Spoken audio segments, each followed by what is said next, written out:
Oi, pessoal, tudo bem? Bem-vindos ao Odonto Cardio. Eu me chamo Ana Júlia, sou estudante de odontologia e estou no terceiro semestre.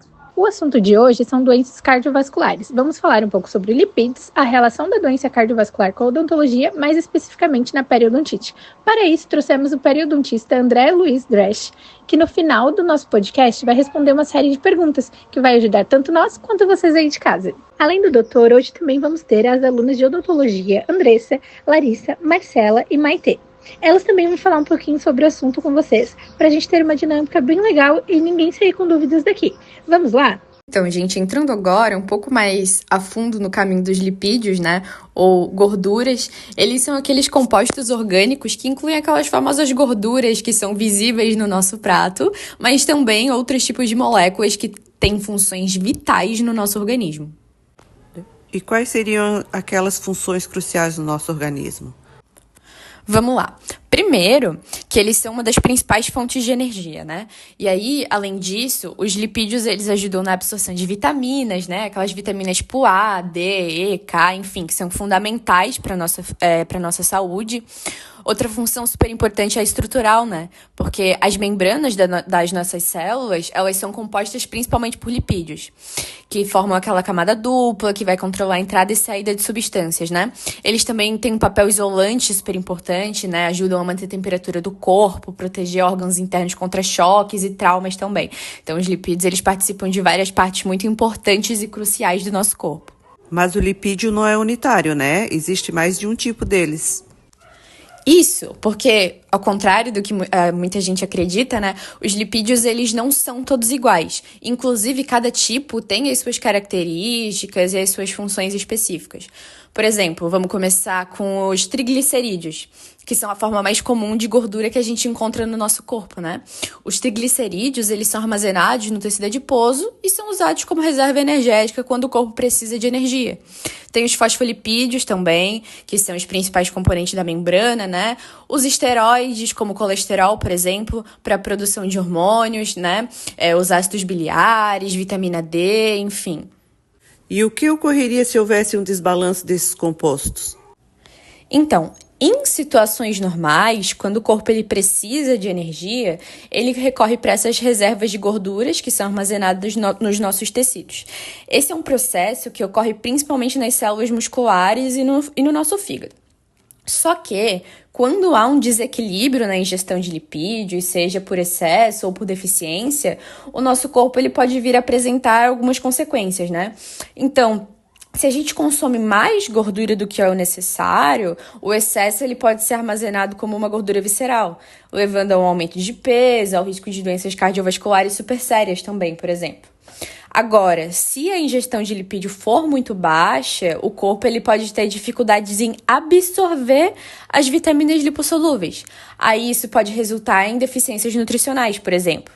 E aí, além disso, a falta de gorduras essenciais, ela pode comprometer a estrutura das células e até mesmo afetar a produção de hormônios. Agora vamos entender sobre as doenças cardiovasculares, que infelizmente são a principal causa de mortes no Brasil e no mundo. O que são doenças cardiovasculares? As doenças cardiovasculares é um conjunto de doenças que afetam o coração ou os vasos sanguíneos, incluindo problemas estruturais, como doença arterial coroneana, hipertensão arterial, infarto, insuficiência cardíaca, AVC, arritmias, entre outras, afetando também o sistema circulatório. A maioria das doenças cardiovasculares são provocadas por aterosclerose. E o que seria a aterosclerose? A aterosclerose ocorre quando placas de gordura e cálcio se acumulam nas paredes das artérias, formando ateromas, onde dificultam a circulação do sangue para os órgãos, podendo obstruir completamente os vasos sanguíneos. E aí ocorrem graves problemas. Se a aterosclerose afetar as artérias do coração, pode causar um infarto do miocárdio. E se afetar as artérias do cérebro, pode causar um acidente vascular cerebral, mais conhecido como AVC. Existem fatores de risco para o desenvolvimento de doença cardiovascular? E se existem esses fatores, quais são eles? Existe sim. Os principais fatores de risco, eles são comportamentais, como dietas inadequadas, o sedentarismo, má higiene bucal, estresse, tabagismo e o alcoolismo. Esses comportamentos podem contribuir para o desenvolvimento de hipertensão arterial, obesidade, diabetes e o colesterol alto. onde também são considerados os principais fatores para o desenvolvimento de doenças cardíacas, além de existir fatores que não podem ser controlados, como a idade, o sexo, a raça e o histórico familiar. Você comentou que um dos fatores de risco para o desenvolvimento de doença cardiovascular seria a má alimentação. E tendo em vista que a gente realmente tem um alto índice de obesidade e de má alimentação na nossa população, você poderia explicar um pouco mais sobre isso? Posso sim. A alimentação inadequada, como a dieta rica em carboidratos, gorduras saturadas, colesterol e o sal, tem efeitos diretos na saúde do coração e dos vasos sanguíneos, sendo muito prejudicial para a saúde. Diversos estudos mostram que pessoas que consomem altos níveis de gordura na dieta e possuem doenças crônicas têm maior risco de morrer de doenças coronarianas, em comparação com pessoas com uma alimentação saudável. E de que forma que essa gordura, ou seja, esses lipídios, interferem na saúde cardiovascular? Bom, o consumo excessivo de lipídios ele pode ocasionar problemas cardiovasculares e problemas no metabolismo lipídico. Isso ocorre devido aos níveis elevados de DLE no corpo, que transporta gordura em excesso pelos vasos sanguíneos, que pode gerar depósitos gordurosos, formando ateromas e favorecendo a aterosclerose. E como a gente já viu, isso pode causar AVC ou infarto do miocárdio. Mas, por outro lado, o HDL tem um papel protetor, pois ele remove o colesterol dos tecidos, evitando o acúmulo e a formação de ateromas. Só que os níveis baixos de HDL também é um fator preocupante e aumenta o risco das doenças cardiovasculares. Portanto, é fundamental levar em consideração os fatores de riscos comportamentais e preveni-los. Então, dando continuidade, eu vou falar agora sobre a inflamação, que é uma resposta natural do nosso sistema imunológico quando sofremos uma lesão ou uma infecção. Ela é essencial para o processo de cura. Porém, quando essa inflamação persiste, se tornando crônica, ela pode trazer problemas sérios, especialmente para o coração. Então, como podemos evitar a inflamação crônica e as doenças cardiovasculares? Olha, a boa notícia é que você pode fazer muito pela sua saúde com hábitos simples no dia a dia, como, por exemplo, a alimentação, de preferência frutas, vegetais e gorduras saudáveis como o ômega 3. E, claro, evitar alimentos ultraprocessados e diminuir o consumo de sal. Existem exercícios que ajudam? Sim, a prática da atividade física regularmente ajuda a reduzir a inflamação do corpo. Isso, além de ser ótimo para a sua saúde, é ótimo para o seu corpo também. E controle de fatores de risco, tem? Tem sim, manter o colesterol, a pressão arterial e os níveis de açúcar no sangue sob controle. Se você tem condições como diabetes, hipertensão ou colesterol alto, o tratamento adequado é essencial para prevenir complicações cardiovasculares. E quem é fumante, tem problema? Sim, o tabagismo e o consumo excessivo de álcool, eles aumentam a inflamação de doenças cardiovasculares. O cigarro, ele danifica vasos e favorece a aterosclerose, enquanto o álcool e excesso eleva a pressão e inflama. Abandonar o tabagismo e evitar o uso excessivo do álcool é a opção correta. E tem tratamento médico para inflamação? Sim, em alguns casos, medicamentos como estatinas podem ser indicados pelo seu médico.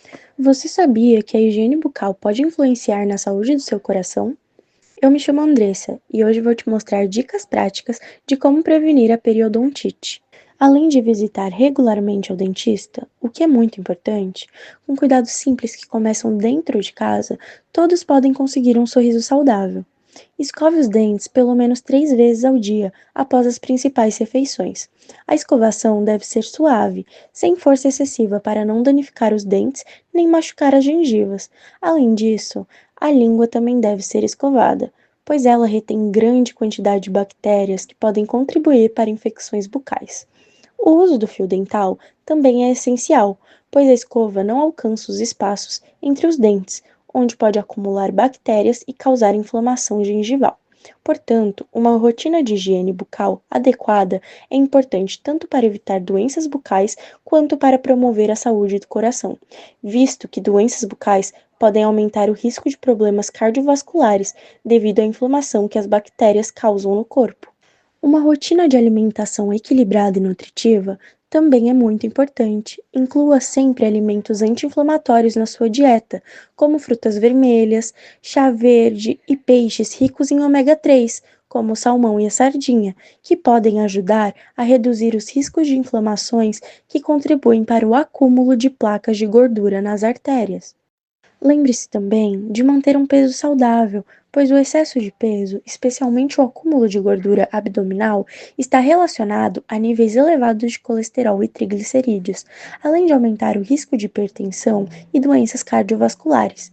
Exercícios regulares, como caminhadas, corridas, natação e ciclismo, ajudam no controle do peso, aumentam a circulação sanguínea e melhoram o metabolismo, e previnem doenças como diabetes tipo 2.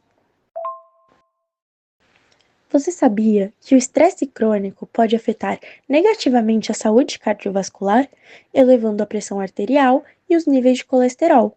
Técnicas de relaxamento, como respiração profunda, meditação e atividades prazerosas, podem ser eficazes na redução do estresse, ajudando a proteger o coração e melhorar a saúde em geral. Beba bastante água, pois a hidratação adequada ajuda a manter o funcionamento dos órgãos em equilíbrio e o sangue fluido, facilitando seu fluxo através dos vasos sanguíneos. Um sono saudável é igual a uma vida saudável. O descanso adequado é crucial para a saúde. Dormir entre 7 a 8 horas por noite pode ajudar a regular a pressão arterial, então, por favor, priorize o seu sono. O que é periodontite? Tá, então vamos lá, vou começar. O que é periodontite?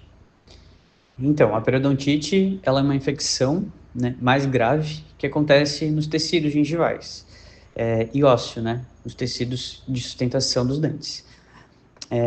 Geralmente ela é resultado do quê? Uma gengivite, né, inicia com uma gengivite, que é uma inflamação que ainda não está no osso, ela está só no tecido mole aí, gengiva, ela não foi tratada e ela vai progredindo para a periodontite, né?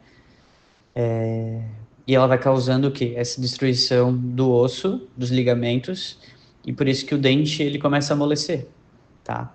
Então, em casos avançados, a pessoa perde o dente com a periodontite. Lembrando, né, que a periodontite ela pode ser agravada, ela pode ser medicamentosa, né? Ou seja, um medicamento que agrava ela pode ser sistêmica, ou seja, uma doença sistêmica que potencializa a inflamação, né, dessas bactérias e levam a piora dessa periodontite, tá? Paciente imunossuprimido com HIV, geralmente ele tem essa periodontite, tá? Então, isso que a gente tem que sempre ficar de olho. Como a periodontite pode levar a doenças cardiovasculares? A periodontite, né, ela está associada ao maior risco de doença cardiovascular, né, pelo maior número também de bactérias na boca, e principalmente a aterosclerose. Bom, então a inflamação crônica, né, e as bactérias da boca, elas entram na corrente sanguínea e elas ajudam nessa formação, né, das placas e da inflamação cardiovascular. Bom, então as bactérias no meio bucal, elas podem desencadear uma resposta inflamatória sistêmica. Além do paciente, né, normalmente já ter outros problemas sistêmicos. Então a gente aumenta a produção de algumas células pró-inflamatórias, né, que podem promover a formação de placas de aterosclerose nas artérias, né? Então, normalmente, é assim que vai acontecer. Pessoas com doenças cardiovasculares têm algum tipo de tratamento específico na hora do atendimento em consultório odontológico? Sim, mas primeiro a gente tem que ver o quê? O que o paciente tem. Normalmente, pacientes que têm vegetação valvar, a gente tem que fazer uma medicação prévia com antibiótico. Antibiótico terapia é uma dose dobrada de antibióticos pré qualquer tratamento, tá? Até uma limpeza, né? Pacientes que têm isso precisam, porque qualquer coisa que faça sangrar, a gente leva bactérias à corrente sanguínea e então a gente precisa ter esse cuidado, né? Cuidar também com pacientes que tomam anticoagulantes, depende do anticoagulante, né? Mas hoje, normalmente, a odontologia quase não para o anticoagulante mais básicos, assim, porque a gente consegue cessar facilmente hoje no consultório o sangramento. Como podemos prevenir a periodontite? Bom, a prevenção é higiene, né? Escovação adequada, escovação da forma certa, passar o fio dental. A periodontite ela é um pouco hereditária, né? Pacientes que têm os pais com isso, eles vão, além de a gente herdar a genética desses pais, a gente vai herdar um pouco da cultura de higiene, né? Então, tudo está interligado. Então, melhorar essa higiene, consultas regulares. Tem pacientes que vai ser 1, 2 vezes por ano fazer manutenção e já vai ter um periodonto saudável. Mas tem pacientes que vai precisar a cada 3 meses fazer raspagem, né? Tem gente que tem a saliva com muito cálcio, e daí tem um acúmulo muito grande de tártaro, principalmente nos dentes inferiores, por estarem, né, perto, né, da saída da glândula sublingual. Então, essas consultas têm que ser regular com o dentista. Controlar os fatores de risco, que é fumar, tabagismo, diabetes. Em alguns casos, a gente vai ter que indicar uma medicação junto com o tratamento, né? Um bochecho com Periogard. Aí a gente tem que avaliar de cada caso. E aí, pessoal, gostaram do episódio de hoje? Eu particularmente amei. Esperamos ter ajudado vocês aí de casa a entenderem um pouquinho melhor do mundo da odontocardio. Até a próxima!